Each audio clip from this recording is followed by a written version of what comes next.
Hamjambo tena. Yeah, thank you, Ruth. I'm very much honored and humbled at your presence, and also at the presence of one of my mentor, one of my role model, PLO. We're always meeting, huh? We're always meeting. And Jane is a friend of mine. Yeah, we've come a long way, especially in political youth leadership. I'm glad you're here, and more so for the role which you're playing in this country. You're advising on the youth issues. So this is very good. So I'm told I'll have another session. So here is just to briefly ask hypothetical questions, and to say that. Okay, so for me, I just want to take about probably 5 minutes, because I know we'll have an opportunity to discuss about entrepreneurship and stuff.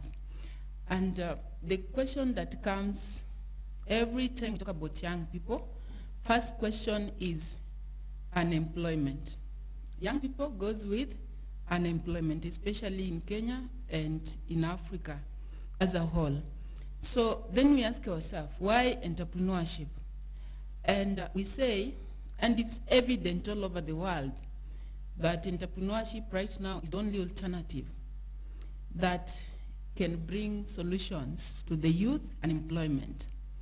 Now, when we go into those breakups, we'll be looking at, we'll be scanning the environment and asking ourselves, do we have opportunities? Are opportunities there? Do we have institutional support? Are these institutional support real? I had someone say that's scam, and thank you for your honesty, isn't it? If you can't access it, it's a scam. Exactly. So how do we access these opportunities? But right now, everywhere in the world, everybody's talking about economic recovery, right? Isn't it? Post-COVID economic recovery.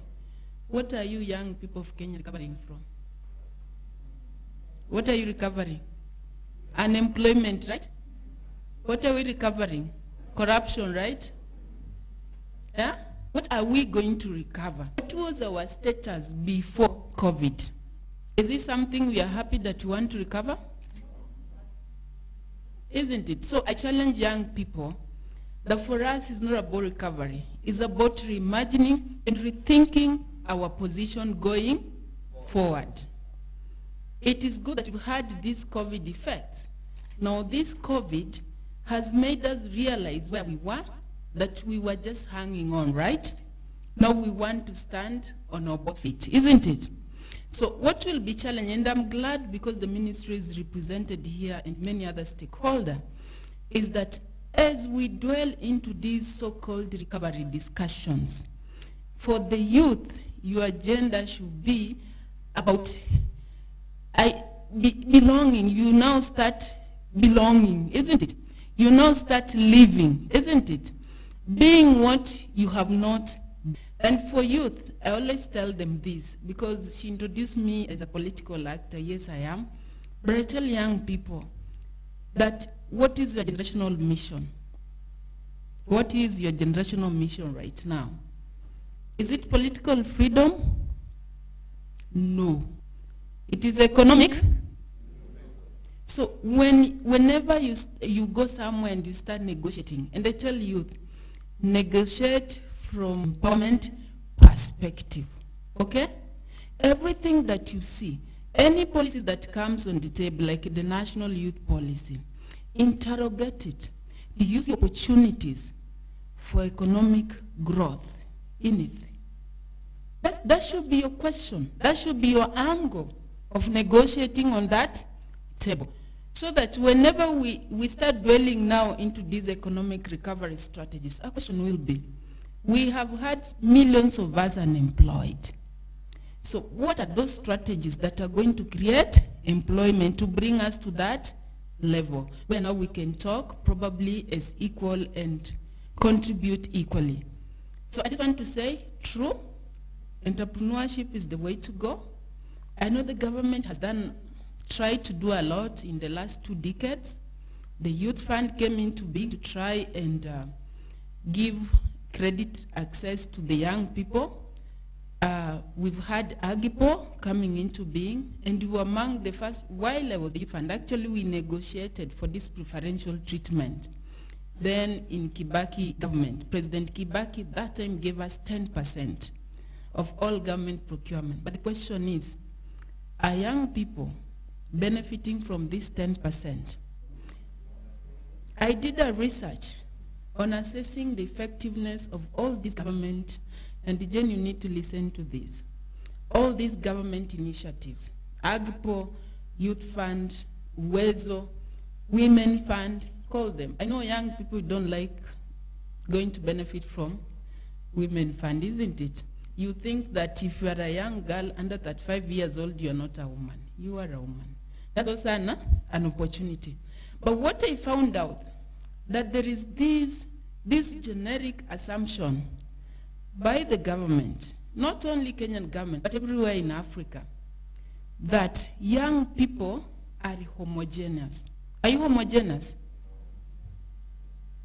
So they think that any solution they come up with is a best fit all solution.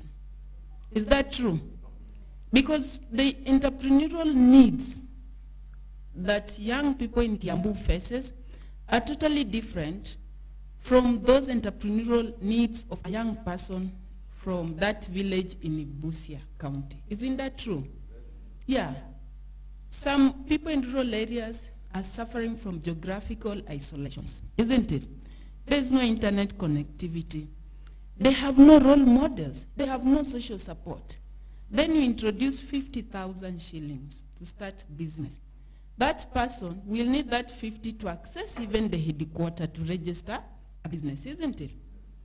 And then when he or she fails to pay, anawekwa wapi?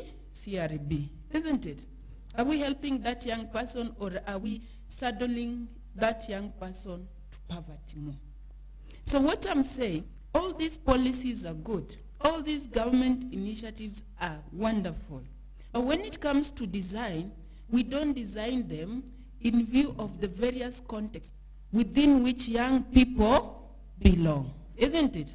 We are here, we have people maybe who have masters, we have people who dropped out, isn't it?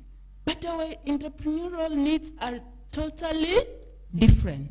And probably this is the reason why Youth Fund has been there for more than, those 2 decades or so, but we haven't seen much impact. That's the reason why Agipo right now is being accessed by the rich, isn't it? The rich kids. Because these people cannot afford.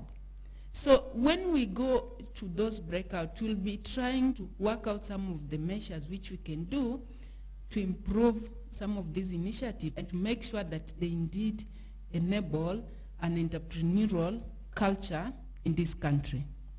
I just want to say, I hope to meet you there to discuss more and say that be hopeful, be positive.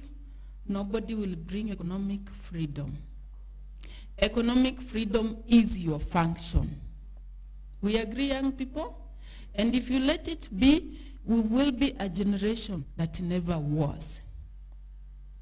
Okay? Political freedom that you keep on singing and clapping for politicians of certain age, that is their generational mission. But for you, your generational mission is economic growth, economic empowerment. And I've heard some people say, oh, we have no ideas. Young people, right now you divorce your innovative thinking from your business concept. You usually divorce it. You're good at IT. Sometimes I challenge a young person. You're so busy on WhatsApp. 24 hours you're on WhatsApp. Do you know how much money you can use just if you are to use to exploit that creativity? Eh? You know how many dollars you'll be using every day on that smartphone and earn? But we are there, we want to be given handouts by these people and say, oh, NASA, oh, I don't know what, oh, Jubilee, oh, I don't know kieleweke. We kieleweke na unaeleweka na umasikini.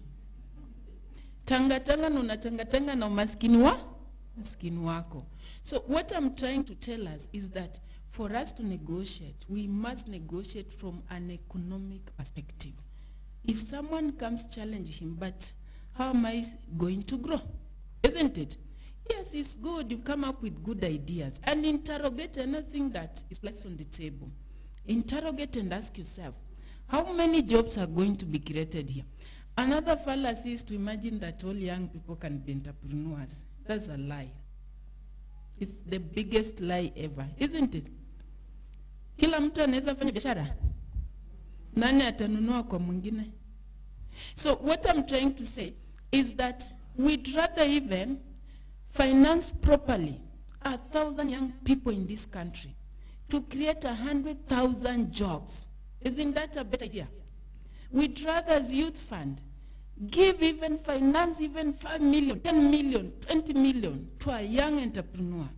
That young entrepreneur will create maybe an industry that can create 100,000 jobs. Won't we be growing forward?